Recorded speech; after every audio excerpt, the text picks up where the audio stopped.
Now, how did you find all these people and bring them to Lebanon? Like I said, June Letcher, he gave me a lot of information. Because he had been in business for quite a while before I got here. Okay. And there was a booking agent in Chicago called Shaw Artists. There was a booking agent in New York, I forget the name of it. And I did business with a booking agent out of Macon, Georgia. And I did business with a booking agent out of Houston, Texas. And I did a business with a booking agent out of Memphis. All around. So I had booking agents all around. And a lot of times, those people would call me Okay. and tell me who they got available. Or they'd send me a little thing on paper. Brochure. Yeah.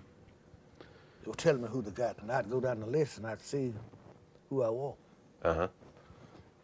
Then I call them up and tell them I want 61. Yeah, I got one day and I was looking down in, and I saw Ella James. Wow. Did she perform here? She had a big record thing called Tell Mama. So I booked her. And her road manager said, so I booked here in Lebanon. So you had Etta James? So I played here in Lebanon on a Sunday night. On a Monday night, I went to Lexington.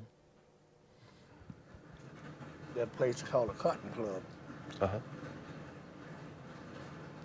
And then she was singing on stage that night, and her road manager said, well, she got about 3 more years left.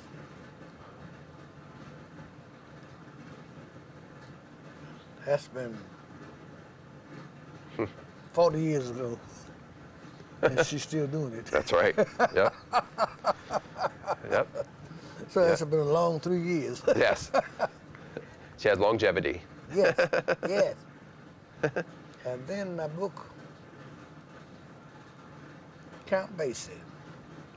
Okay. Wow. And I had a very few people, so it wasn't integrated then, see. But my crowd was white that night. Okay. The black people weren't in that kind of music.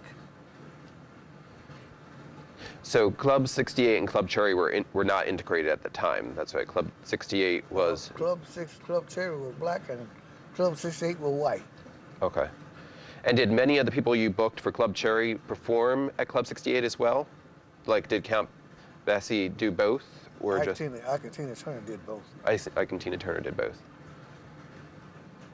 Was that uncommon for an African-American group to do a non-integrated club? No. Music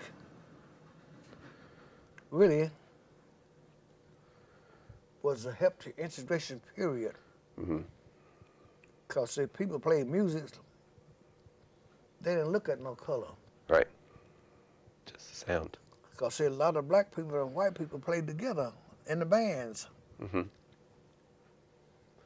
See, all they want to know then, could you play music? See, even back in the 20s, they had black people playing for white folks. Yep. So after Etta James, I slowed up for a minute.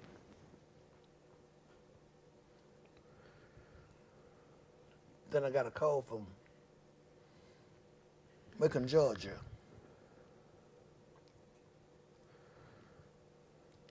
Fellow said, Obie? I said, yeah. He said, I got a man I'd like to put in your club. I'm trying to get him started. I said, who? He said, Otis Redding.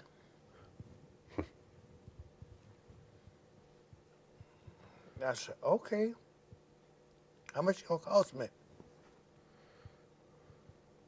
He said, well, I'll tell you what I'm gonna do. I said, what? He said, I'm gonna let you have him for 3 nights. For $500. I sent him on. So he came and he played that time. He had on a tuxedo with the knees out. And he was drinking cheap gin. And the next time I had him, it cost me $600 for one night. And he had a nice tuxedo. And he was drinking Beefy's gin. So he done moved up. Mm-hmm. And do you remember how long it was between? Was it a year or 2 years? Oh, about 9 months. Okay, okay. Yeah, about 9 months in between. Yeah. Quite a difference 9 months can make. So the next time I had him, I got ready to have him really, because I called him up and told him I was busted and I need some help. He said, okay, I'll take what you do. So you book me for 3 nights. And I'm going to split it with you. He said, but I'm going to put you on your feet. But if you get it broke again, be ready to dig in your pocket because I'm going to cost you. It's going to cost you next time. I said, okay, buddy.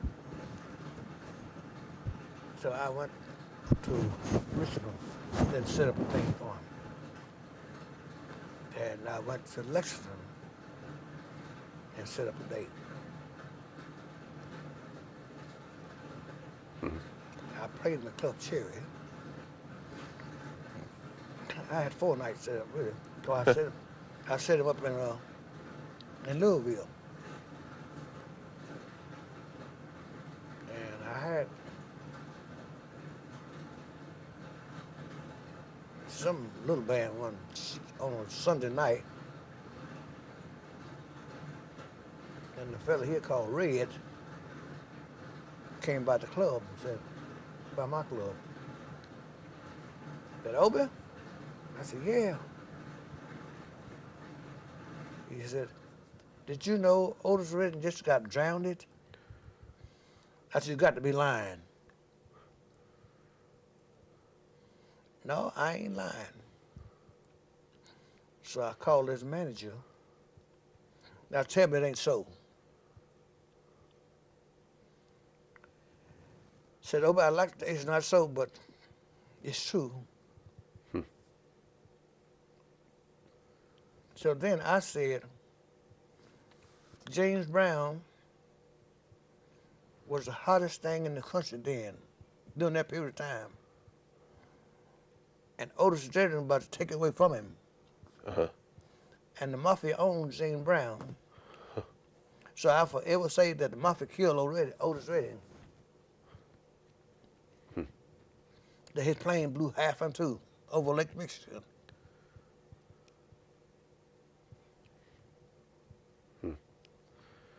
But he performed here twice. Hmm. But he performed here twice. He performed here twice. Now, tell us a little about when Ike and Tina Turner came. That came about kind of just because of your taste in music? Because of my taste in music. Yeah.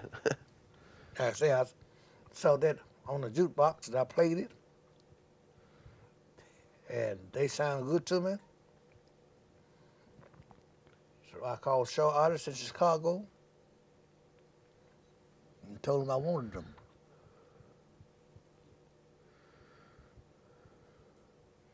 And the first time they came, I didn't have too many people. Do you remember when this was? What year that might have been?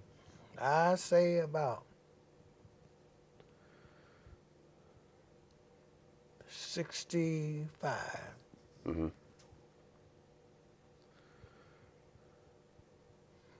I had only been in Club Cherry 3 or 4 years then. Uh-huh. So I said about 65.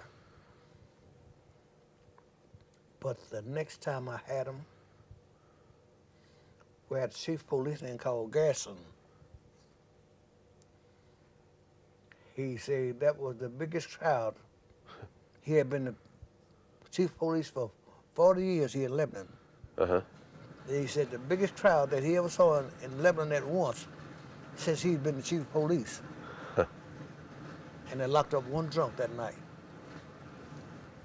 Out of all that big crowd. That's good.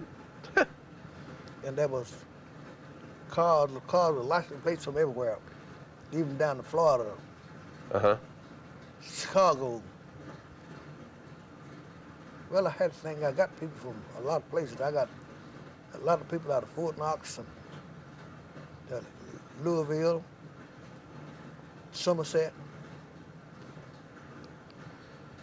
I got them from everywhere. No, they were both at Club 68 and Club Cherry.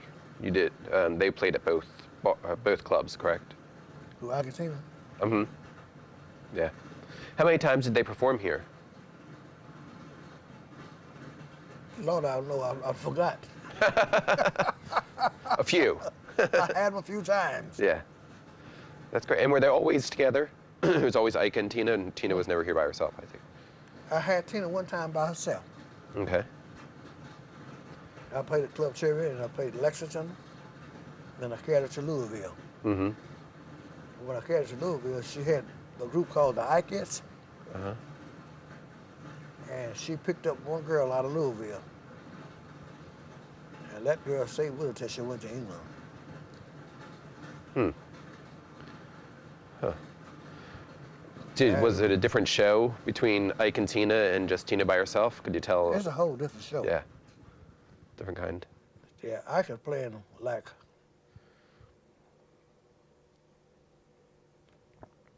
kind of like blues stuff and R&B. Mm-hmm. But Tina, she went back to the kind of heavy metal stuff. Okay. Which do you prefer?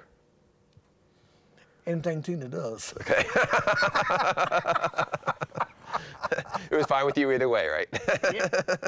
But I am the R&B and blues person. Uh-huh. I like R&B and blues. Plus, I love a lot of gospel too. Mm-hmm.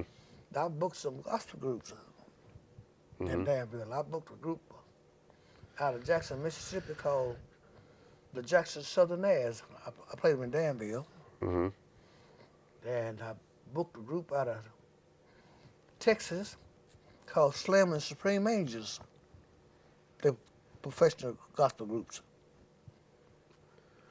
So I like all kind of music, really.